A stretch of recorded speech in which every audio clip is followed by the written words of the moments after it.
ఒక ప్రశ్న వేసాడు, ఒరే నీ బిడ్డ అనుకుంటున్నావా, నా బిడ్డ కాదా అన్నాడు. కళ్ళు అలా కారిపోయాయి అంతే. నా బిడ్డ కాదా? పట్టతల మొహోడా, నువ్వేం ప్రేమించావురా నీ బిడ్డని? ఐ యామ్ ద కింగ్ అన్నాడు. నేను రా రాజు, నేను చూసుకుంటా ఆ పాపను అన్నాడు. సంవత్సరం లోపల కంప్లీట్ కరెక్షన్.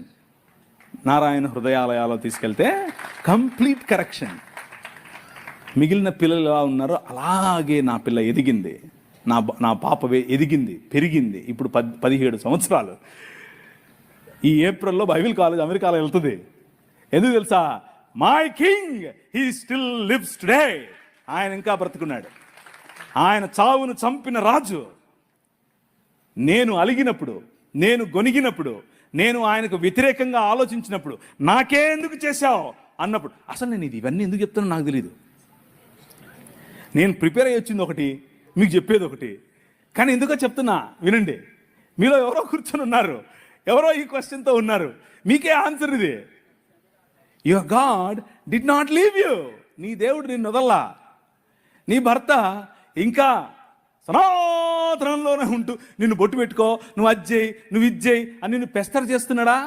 నువ్వు అలక్కు, నువ్వు దేవునితో కొట్లాడు, పర్వాలేదు. కానీ నీ రాజు నిన్ను చూస్తున్నాడు. ఆయన సమస్తాన్ని నూతనపరుస్తున్నాడు. నీ కుటుంబం నూతనపరచబడబోతోంది. నీ శరీరం నూతనపరచబడబోతోంది. నీ జీవితం నూతనపరచబడబోతోంది. ఎందుకు నేను చెప్తున్నానని కాదు, నో, నేనేంటి, నేనెవరు అసలు, అందుకు కాదు. నీ రాజు, యువర్ కింగ్ లివ్స్ టుడే. ఆ రాజు చెప్తున్నాడు.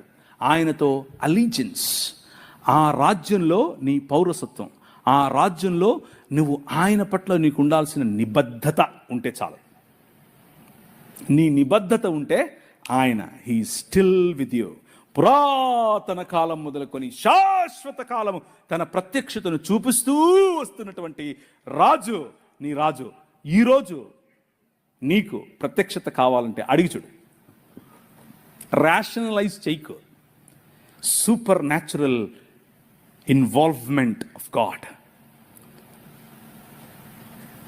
అభౌతికమైనటువంటి తన ప్రత్యక్షత, అభౌతికమైనటువంటి తన ప్రమేయం నీ జీవితంలో ఈరోజు, ఇప్పుడు అవకాశం ఉంది నీకు.